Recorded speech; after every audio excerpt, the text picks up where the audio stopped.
Шығыс Қазақстан облыстық балалар және жасөспірімдер кітапханасының «Кітап маған тақтанда қымбат» атты акциясын назарларыңызға ұсынамыз.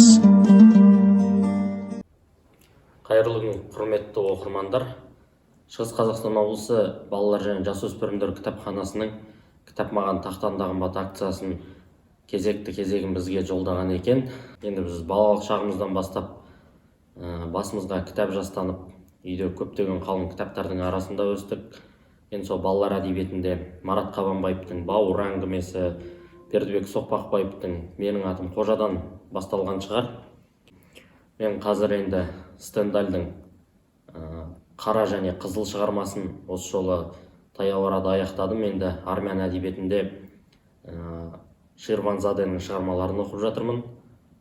Дәл қазір осы әлем әдебиетімен айналысып. Енді әлем әдебиетінен де біршама шығармалар біздің осы көкейімізге қонды. Қазақ әдебиетінен әсіресе осы ең таңдап, талдап, сүйіп оқитын жазушым киносценарист, күйші Таласбек Әсемқұловтың шығармаларын жата жастана оқимын деп айта аламын. Сол сүйікті авторым болғанда жаңғыз емес, бірнеше адамдарды атауға болады. Бірнеше қазақтың классиктерін Әбіш Кекілбайұлы, Мұхтар Мағауин, Мұхтар Әуезов, Таласбек Әсемқұлов сынды жазушыларды айтам.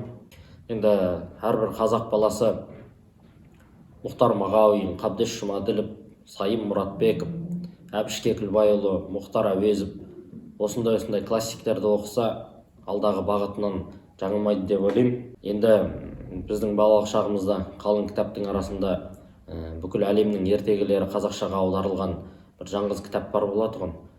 Соның ішінде енді Сырттандар, Ертөстік, Фархат пен Шырын деген секілді көптеген ертегілер болатұғын. Әсіресе солардың ішінде осы Сырттандар, Ертөстік, қазақ ертегілері жанымызға жақын.